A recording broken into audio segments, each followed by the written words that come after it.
The Velthari had catalogued 4,400 species across 11 galaxies. They had files on all of them: bone density, pain thresholds, the exact frequency of sound that made each species curl into itself and stop fighting. They were scientists of suffering, professionals. They had ended wars before the first shot was fired, just by showing up and letting the other side look at them. They had files on humans too: fragile skeletal structure, organs embarrassingly close to the surface. A lifespan so short the Velthari biologists had initially assumed the data was corrupted. No natural armor, no venom, no regenerative capability worth noting. A species that had only cracked interstellar travel 200 years ago, practically yesterday, in galactic terms, and had the audacity to plant flags on 12 systems like they owned the deed to the universe. The Velthari were not worried. They had never needed to be worried. But here is the thing about files. So files tell you what something is. They don't tell you what something becomes when you take everything it loves and burn it down in front of it. The Velthari were about to learn the difference. Her name was Commander Sarah Voss. She was 34 years old, 168 centimeters tall. Ardyan, she had watched the Velthari glass, the colony on Meridian 7, from a rescue shuttle that couldn't turn back, because turning back would have meant dying, and dying meant no one was left to make them pay for it. She had made herself watch the whole thing. She would make herself remember it too. The Velthari wanted fear. Every species they had ever encountered gave it to them eventually. It was, as their lead strategist noted in his official report, in the expected and efficient outcome. What they got instead was Sarah Voss. And Sarah Voss was not afraid. The colony on Meridian 7 had been home to about 11,000 people. Farmers mostly, engineers, a few doctors. Families who had packed their whole lives into cargo containers and made the 4-month transit from Earth's overcrowded inner systems because Meridian 7 offered something Earth hadn't offered in 60 years: space. Real space. The land that went on until you couldn't see the end of it. Sky that turned 3 different shades of orange at sunset because of the way the dust in the upper atmosphere caught the light from the binary star system overhead. Kids had grown up there never having seen a traffic jam. That was the kind of place it was. The Velthari arrived on a Tuesday, colony standard time, mid-morning, when most of the adults were already out in the fields and the children were in school. The ships came out of fold space about 40,000 kilometers above the planet's surface, which gave the colony's early warning system exactly 19 minutes to sound the alarm before the first orbital bombardment struck the southern settlement grid. 19 minutes. The evacuation protocols called for 22. Commander Sarah Voss had been stationed at the Meridian System's outer defense post, a small, unmanned installation orbiting the second planet, running what was supposed to be a routine inspection of the sensor array when the alarm hit.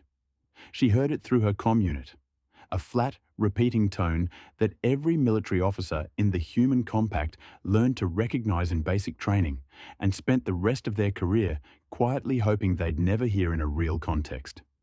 She was already running toward the hangar before the automated voice finished its first announcement. The rescue shuttle held 40 people. She packed 61 into it, stripped the non-essential cargo, killed the atmospheric stabilizers to save fuel weight, and made the jump calculation in 11 minutes flat, a number that would later appear in training manuals as evidence of what human beings were capable of when the alternative was unacceptable. She did not make it back to the colony in time. No one did. The Velthari were thorough. That was the word that kept appearing in the post-incident reports, written in the careful clinical language that military bureaucracies used to describe things that were too large and too awful to describe in plain terms. Thorough, comprehensive orbital bombardment, systematic surface-to-ground engagement, full atmospheric saturation of the target zone, 11,000 people, in 19 minutes. Sarah watched it from the shuttle's rear observation port. She told the others not to look. She looked. She watched until there was nothing left to see except the slow, orange-lit haze of a planet that was still technically alive, but would not be home to anything for a very long time. Then she turned around, sat down in the pilot's seat, and began making plans. The Velthari did not consider themselves cruel. This was important to understand about them. Cruelty required a certain emotional investment, a desire to see suffering, and a pleasure taken in it. And the Velthari were far too efficient for that kind of indulgence. What they practiced was, in their own terminology, strategic deterrence through demonstrated capability.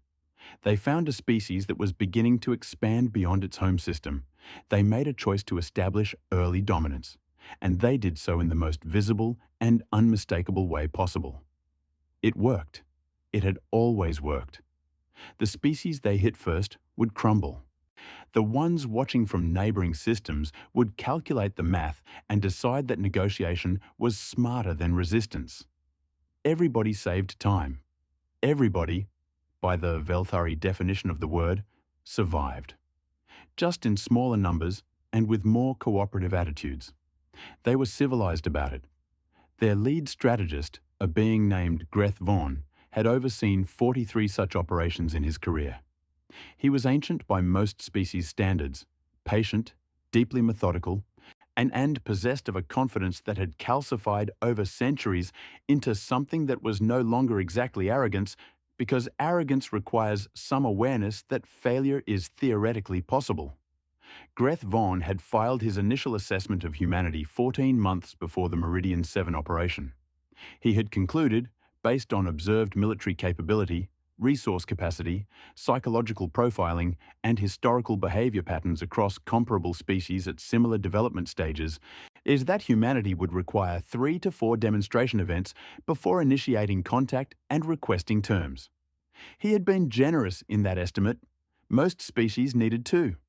He had allowed for humans' documented history of what their own scholars called stubbornness, and what his analysts translated more precisely as maladaptive persistence in the face of negative outcome probability. He had factored it in.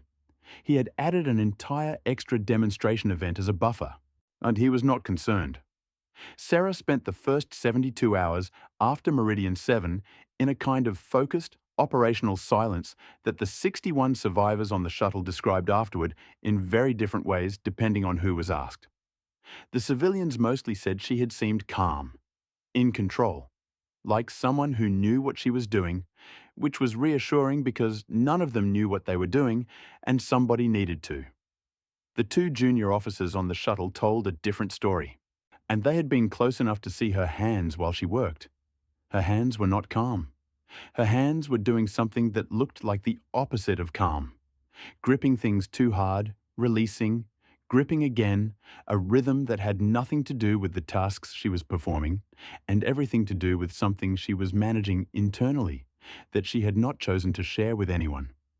One of the officers, a young man named Dace, tried once to say something. She looked at him, but he decided the something could wait. She spent those 72 hours doing 3 things. She was documenting everything. Every visual record from the shuttle's external sensors, every communications log, every piece of data that could be pulled and preserved and eventually handed to someone who would need evidence. She was running calculations on the Veltari ships, their fold space entry points, their formation patterns, the duration of the bombardment relative to estimated munitions payload, extracting from the available data everything she could about how they operated. And she was composing a message to the Human Compact Joint Command. The message was 11 pages long. The first page was the incident report, written in the standard format, calm and factual, and precisely calibrated to communicate the full scope of what had happened without any language that could be dismissed as emotional. The other 10 pages were her operational proposal. It was not a request for permission to respond. It was not a petition. She had the rank, and she argued methodically across 10 pages, the jurisdictional authority to begin executing the early stages of her proposal immediately, and she was informing Command of her intentions as a professional courtesy. Command received the message 46 hours later due to signal relay delays.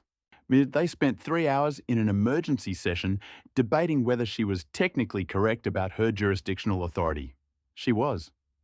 They spent another 4 hours debating whether to order her to stand down anyway. They did not. There was something in those 10 pages, something in the precision of the argument and the completeness of the tactical framework and the particular, very specific way she had laid out human losses against Velthari capability assessments, not to generate pity, but to generate math, that made the people in that room feel something they had not felt in the 48 hours since the news from Meridian 7 had broken. They felt like there was a plan. She was already executing it. The Velthari's second target was a mining installation on the edge of the Kero system, smaller than Meridian 7, about 800 people. Or less agricultural, more industrial. The kind of facility that processed raw ore pulled from the asteroid belt and fed it into the compact's manufacturing pipeline. They hit it 31 days after Meridian 7. This time, humanity evacuated 412 people before the bombardment began. Not because the warning system was faster, it wasn't, but because Commander Voss had spent the intervening 31 days quietly seeding revised emergency protocols across every human installation within estimated Velthari operational range. New trigger conditions, new response trees, pre-positioned evacuation assets. Changes that didn't require command approval because they were technically within her authority to implement, and she had implemented them before anyone thought to ask whether she should.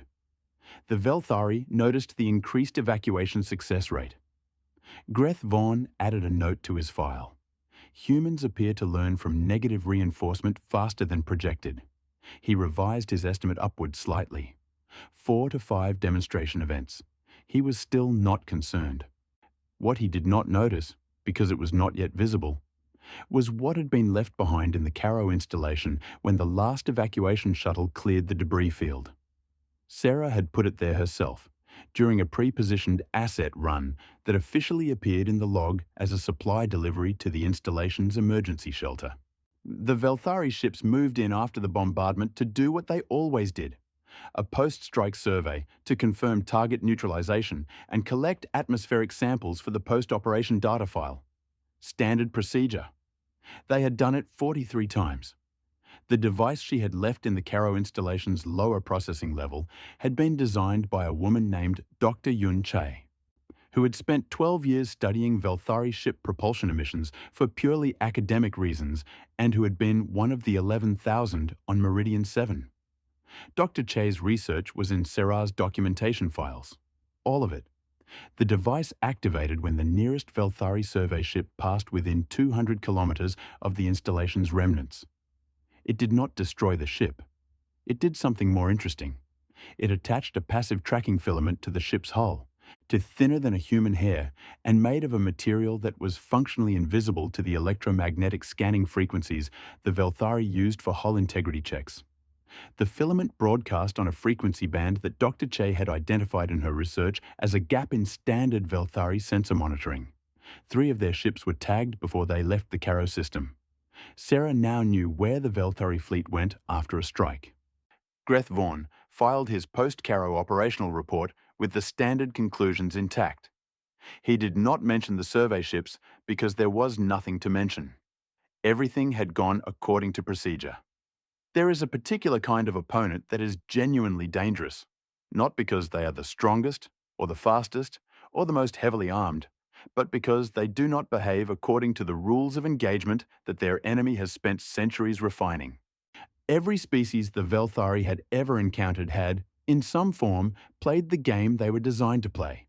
They hit hard. The other side assessed the hit. They calculated.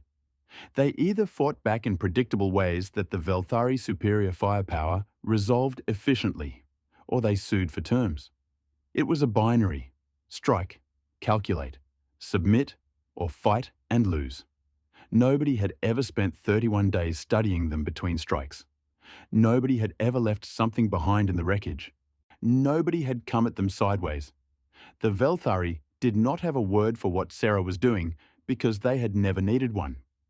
The closest their language came was a term that roughly translated as the behavior of a wounded animal that has not yet realized it cannot win. It was not a respectful term. It implied a kind of pitiable denial, a refusal to accept the calculus. In Greth Vaughan's assessment, the increased evacuation numbers and the slightly more organized human response pattern indicated exactly this. A species beginning to process its losses and potentially considering a transition toward negotiation mode, expressing its resistance through defensive reorganization before eventually accepting the inevitable. He scheduled the third demonstration event for 40 days out. He did not consult the tracking data from the Caro survey ships because there was no tracking data, and there was nothing attached to his ships. He was completely certain of this. Sarah requisitioned 6 ships from the Compact's border defense fleet by submitting paperwork that described them as being assigned to forward evacuation positioning in the projected Velthari operational corridor, which was technically accurate. She put together a crew for each one drawn from volunteers. She did not ask for people who weren't afraid. She had no use for people who weren't afraid. People who weren't afraid tended to skip steps. She asked for people who were afraid and intended to do the thing anyway, which was a different category entirely and produced a much better outcome in her experience. She gave them 40 days of preparation, not training. Preparation was the right word. Training implied she was teaching them new skills. What she was doing was more like taking the skills they already had and pointing them at a problem nobody had ever pointed skills at before, which required a different kind of mental adjustment than learning something new. It required unlearning some things. The assumption that bigger was better. The assumption that a direct approach was the honest approach. The assumption that the enemy's superior firepower made their superior firepower the decisive variable. She had been thinking about those assumptions for 40 days. She had also, quietly and without filing any official documentation about it, been in communication with 3 species who had been on the receiving end of Velthari operations in the last century and had managed to survive in whatever capacity they currently survived in. 2 of them had nothing useful. They had submitted. Their information about the Velthari was the information of people who had spent decades looking at them from underneath. The third one, a species called the Dreth, who occupied 4 systems in the galactic mid-rim and who had technically submitted but done so in a way that felt, when Sarah read between the lines of the diplomatic exchange records, more like buying time than genuine capitulation, had something very specific and very useful to offer. They knew where the Velthari fleet anchored between operations, not the home system, the operational staging ground, the place the fleet returned to between strikes to resupply and recalibrate and run the maintenance cycles that kept ships that size functional across long campaign operations. The Dreth gave her the coordinates without being asked twice. She thought about that afterward, about how quickly they had handed it over, about the way the Dreth ambassador's message had a quality to it that she could only describe as someone who had been waiting a very long time for a particular kind of phone call and was trying not to sound too eager when it finally came. She filed that thought away next to everything else she was filing away for later. For now, she had coordinates, 6 ships, and crews who were afraid and intended to do the thing anyway. The Velthari's third demonstration event was scheduled for 40 days out. She had 39 days of preparation left and a list of things to do that she hadn't told command about yet because some things were better presented as accomplished facts than proposals. She had learned that much from Meridian 7. You watched the whole thing. You remembered it. And then you did not ask permission to make it mean something. You just moved. The staging ground was not what she expected. Sarah had built a picture of it in her head from the tracking data and the Dreth coordinates and her own calculations about what a fleet this size would need between operations. Fuel processing, ordnance, repair infrastructure, crew rotation. She had expected something utilitarian, a working facility. Machinery pointed at the job of maintaining ships, built for the job of ending civilizations. It was bigger than that. The Velthari staging ground occupied a gravitationally stable Lagrange point between a gas giant and its largest moon, and they had been using it for so long that it had accreted into something that was almost a structure. Layers of docked ships and connecting infrastructure and processing platforms built up over centuries until the whole assembly moved through space like a single organism, slow and massive and utterly confident in its own permanence. There were 47 ships in dock when the tracking data was collected. 47. Sarah's 6 ships had a combined weapons payload that could have troubled under ideal conditions, perhaps 2 of them. She looked at the numbers for a long time. Then she looked at the gas giant. Dace, the junior officer who had tried to say something on the evacuation shuttle and decided it could wait, had been assigned to her command crew. He was 26, from a belt colony in the Sol system's outer ring, and he had a particular talent for reading folded space physics that had gotten him noticed in training and subsequently buried in the sensor division of a border patrol posting where nobody ever looked at interesting folded space physics because nothing interesting ever happened. He was looking at interesting folded space physics now. "If you destabilize the Lagrange point," he said, the third time she asked him to check his math, "the whole assembly loses its positional anchor." "I know that. The drift vector would take it directly into the gas giant's upper atmosphere within approximately 4 hours." "I know that too." "That's 47 ships." "Yes." Dace was quiet for a moment. He was not a dramatic person by nature. He stated things plainly, which was why she had wanted him. "I'm not saying don't do it. I'm saying that's 47 ships. There are 6 of us and 47 of them, and we cannot fight 47 of them in a straight engagement." She said it without any particular heat, not to convince him, just to put the logic where they could both see it. The Lagrange point destabilization takes 3 simultaneous fold space pulses at specific coordinates. 3 of our ships can deliver those pulses. The other 3 run interference to make sure we hold position long enough to fire.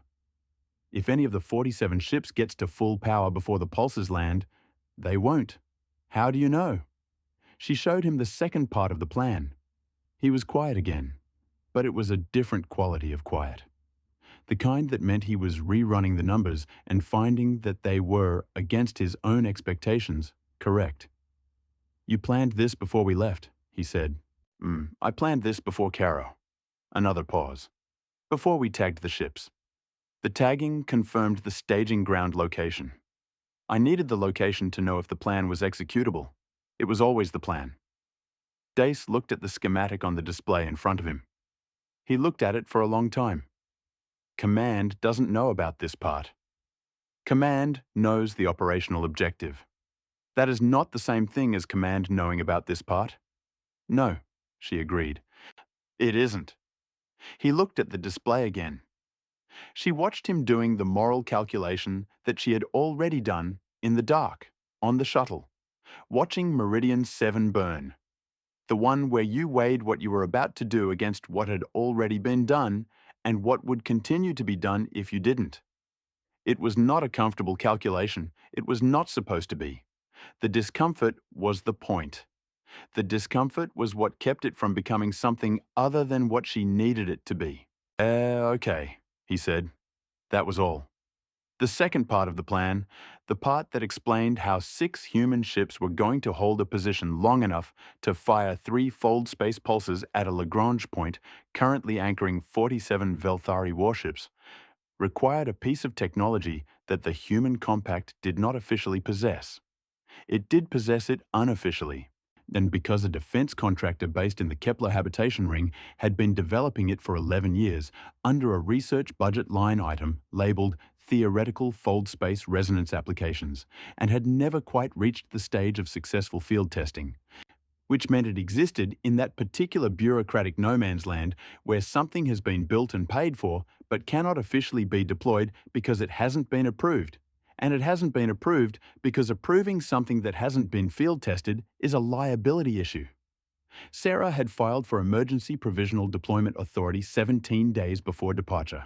The request had been approved by a committee that spent 4 hours reviewing it and a further 2 hours discussing whether approving it created a precedent they were comfortable with, ultimately deciding that they were not comfortable with it, but that the alternative was worse. The technology was a fold-space interference projector. It worked by creating localized disruptions in the fold-space medium immediately surrounding a ship, making the ship's positional signature appear to any sensor system reading fold-space displacement, as if it were in multiple locations simultaneously. Against a species that navigated and targeted primarily through fold-space sensor arrays, as the Velthari did, it produced a targeting problem that their systems were not designed to resolve. It had never been tested in field conditions. It had been tested in 17 simulated environments, in 12 of which it had worked as intended, in 3 of which it had worked partially, and in 2 of which it had caused the test vessel's fold-space drive to experience what the engineering report described as an unscheduled resonance event that required the drive to be replaced. 17 simulations, 12 full successes. Sarah had looked at those numbers and decided they were good enough. She had not shared that calculus with the crews of the 3 interference ships. She had shared the success rate. The unscheduled resonance event information was in the technical documentation that each crew member had full access to and the right to review before signing on. She had confirmed that everyone signed on. She had not confirmed that everyone had read the technical documentation. Some things were better approached with a certain degree of operational momentum already established. They came out of fold space at 0300 hours, colony standard, on a day that had no name yet, but would eventually be given one. The 3 interference ships deployed first, taking positions at intervals around the assembly's outer perimeter, each ship running its fold space projector at full output. On the Velthari sensor grid, the effect was immediate and, by the account of the Velthari tactical officer who survived the day and was later debriefed by Compact Intelligence, deeply confusing. 17 apparent contact signatures where 6 ships existed, all moving, none of them resolving into consistent positional data. The Velthari response was professional. They began powering their docked ships within 40 seconds of the first sensor alert. They were fast. The 3 firing ships had already begun their approach to the Lagrange pulse coordinates. Sarah was on the lead firing ship, which she had made no apology for and no official notation about in the chain of command documentation, so simply because the commander of the firing operation needed to be in the exact position the firing operation required, and she was the commander, and she was in that position, and that was the entirety of the relevant reasoning. The gas giant filled the forward viewport, banded in deep purples and oxidized reds, a thing of absolute indifferent enormity that had been rolling through space since before the Velthari had achieved sentience and would continue doing so long after this day had been absorbed into history. 2 minutes to pulse coordinates, Dace said, from the sensor station. The interference ships were drawing fire. She could see it on the tactical display. Weapons discharges blooming and dispersing across the perimeter, chasing signatures that were not where the sensors said they were. And 2 of her ships were taking hits. Real hits. The fold space projectors were working, but they were not magic, and 47 ships produced a volume of fire that did not need to be precisely aimed to eventually find something real. 1 minute 30. One of the interference ships reported a drive impact. Still moving. Still projecting. 1 minute. A Velthari ship separated from the dock assembly. The first one to reach full power. It oriented toward the firing ships, as it was not confused. It had resolved the targeting problem. The interference projector on the closest of her ships went to double output. The Velthari ship's targeting system lost the lock again. 23 seconds. Pulse coordinates reached, Dace said. The 3 firing ships discharged simultaneously. It was not a weapon, technically. And the fold space pulse was a navigational disruption. The same technology used by deep space survey ships to clear fold space hazards around stable Lagrange installations. Used at this amplitude, at this proximity, aimed at a Lagrange point that was already bearing the positional weight of several hundred years of accumulated infrastructure. The assembly moved. Not fast. The Lagrange destabilization was not an explosion. It was a change in the gravitational mathematics of the position, and the assembly, all of it, every docked ship, every platform, every century of accumulated structure, began to drift, slowly at first. Then with the patient, massive inevitability of something pulled by a gas giant 17 times the mass of Jupiter. The Velthari ships that had reached power began firing maneuvering thrusters. Some of them would make it clear. Some of them would not. Sarah watched the tactical display for 9 seconds. Then she issued the withdrawal order. They lost one ship on the way out, the interference vessel with the drive impact. It held together for 6 minutes after the pulse, long enough to get clear of the engagement perimeter, and then the damaged drive failed in a way that was not an unscheduled resonance event, but was significantly worse, and the ship came apart over approximately 4 seconds in a way that the sensor logs recorded and that Sarah reviewed in full 3 hours later, alone, and in the navigation bay of her own ship. 7 crew members. She wrote all 7 names down. Not in an official document. On paper, with a pen, in a small notebook she had been carrying since before Meridian 7. The notebook was mostly empty. She had started it on the shuttle, watching the colony burn, planning to fill it with the names of people she was going to make this mean something for. 7 names joined the 11,000. She did not put the notebook away for a long time. Of the 47 Velthari ships in dock, 31 were pulled into the gas giant's upper atmosphere before successful separation could be achieved. 14 made it clear. 2 had been disabled earlier in the engagement and were recovered by the 14 that escaped. It was not the end of the Velthari fleet. Sarah had never claimed it would be. The engagement report she filed with command was precise and complete and included every number, and including the 1 ship and 7 crew members. And it also included an analysis section that was not required by the standard incident report format, but that she had added anyway because she needed command to understand something before they made their next set of decisions. The Velthari had not been beaten because humanity was more powerful. They had been beaten because humanity had spent 60 days studying a species that had stopped expecting to be studied and had built a plan inside the geometry of the enemy's own confidence, and had executed it with equipment that had a 12 out of 17 success rate and crews who knew that and showed up anyway. That was the thing command needed to understand. Not that humans had won, that humans had won this way. Sideways, ugly, built out of grief, and tracking filaments, and gas giant gravity wells, and volunteers who read the fine print and got on the ships regardless. She was not done. What the Velthari would recalibrate. Greth Vaughn would issue revised assessments. The species that had spent centuries processing every other civilization's surrender would now spend some amount of time processing the fact that they had been hit back, hit hard, hit by something they did not have a word for. She planned to keep being something they did not have a word for. The next part of the plan was already drafted. The debriefing lasted 9 hours. Joint Command, Senior Admiralty, so 2 members of the Compact's Civilian Council who had decided they needed to be in the room. Sarah answered every question with the same directness she had applied to every other part of this, which meant she did not apologize for the things she had not gotten approval for, and she did not dress them up as something other than what they were.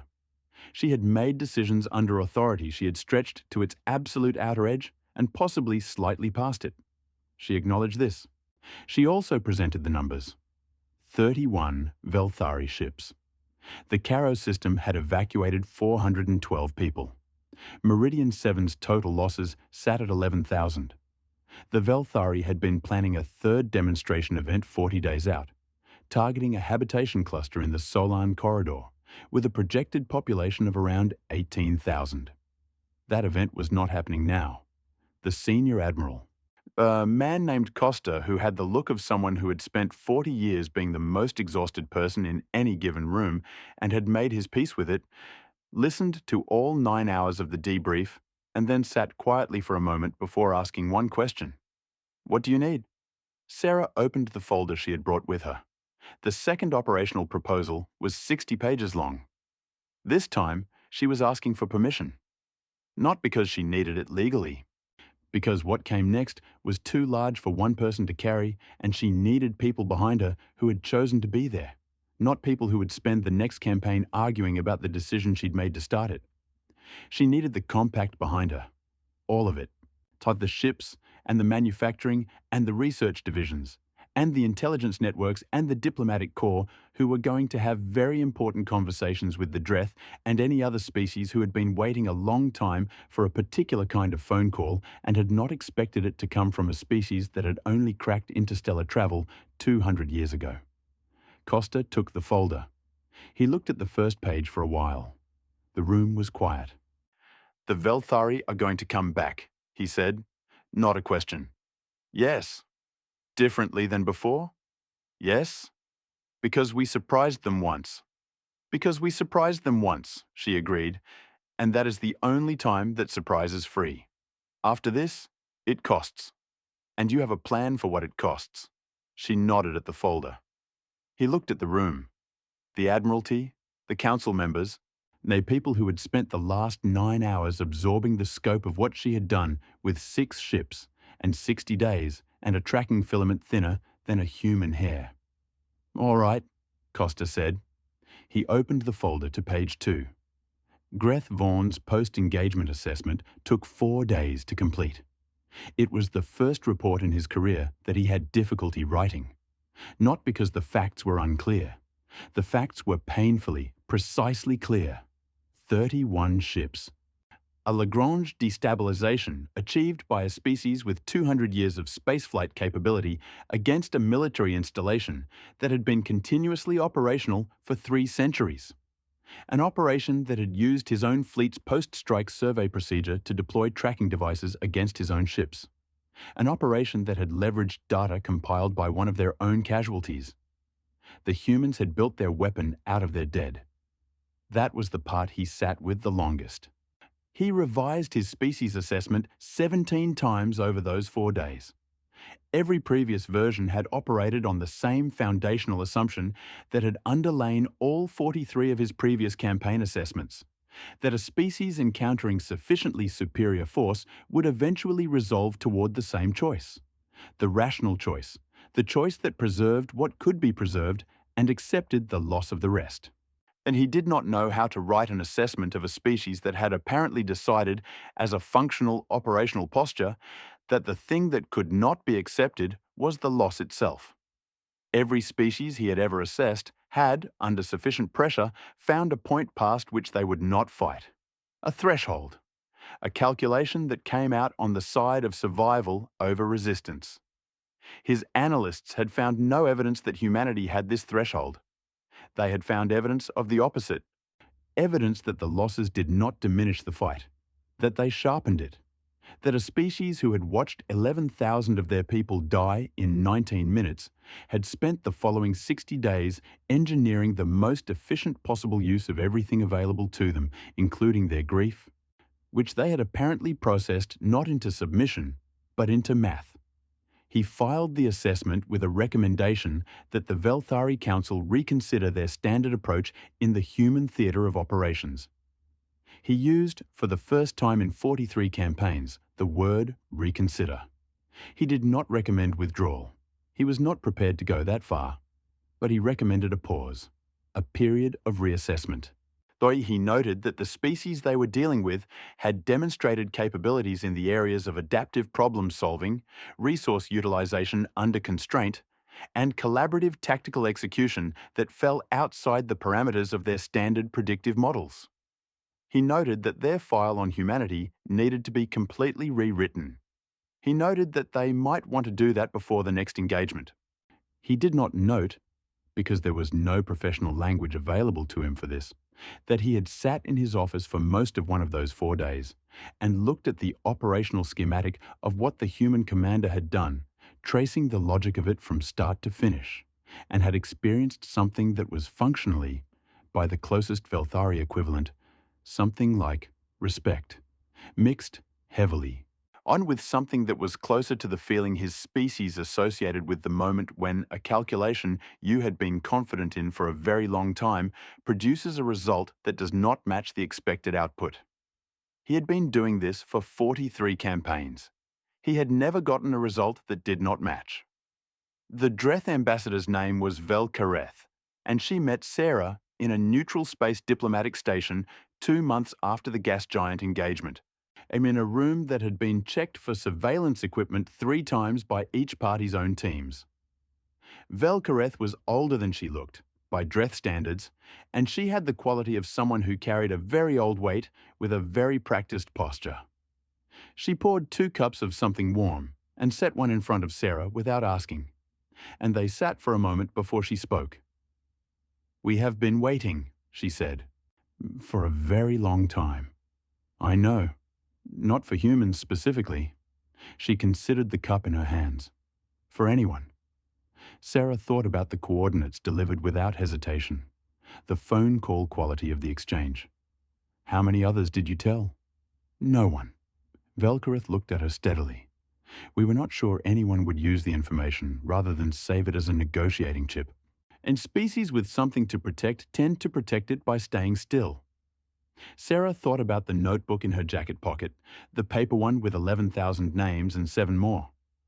"I don't have anything left to protect by staying still," she said. The Dreth ambassador was quiet for a moment. Then she said something in her own language, and the translation unit rendered it as, "That is what we were waiting for." They talked for 6 hours. By the end of it, the Velthari had 2 problems instead of 1. A human commander who was not staying still, and a Dreth alliance that had technically been dormant for 80 years and was now, for reasons the Velthari's diplomatic intelligence division had not yet identified, no longer dormant. By the end of the month, the Compact's diplomatic corps had made contact with 3 other species who had submitted to Velthari operations, and who had, Vel Kareth's coordinates had suggested, I'd been staying very carefully and very quietly, not quite still, for decades. Greth Vaughan filed a second assessment addendum. He used, this time, the word urgent. Sarah was on a transport to the Solan corridor, the site of the 3rd demonstration event that had not happened, when she got the message from command confirming that the full 60-page proposal had been authorized. She read the confirmation once. Then she set her datapad down on the seat beside her and looked out the viewport at the fold space medium sliding past. That particular grey nothing of in-between that always made her feel, if she was being honest with herself, profoundly calm. The in-between had no Meridian 7 in it. No tactical displays, no names to write down, just the math of getting from one place to another. She gave herself the length of the transport to the Solan corridor to sit in it. Then she picked up the datapad, opened the next document, and got back to work. The Velthari had catalogued 4,400 species. They were going to need a new file.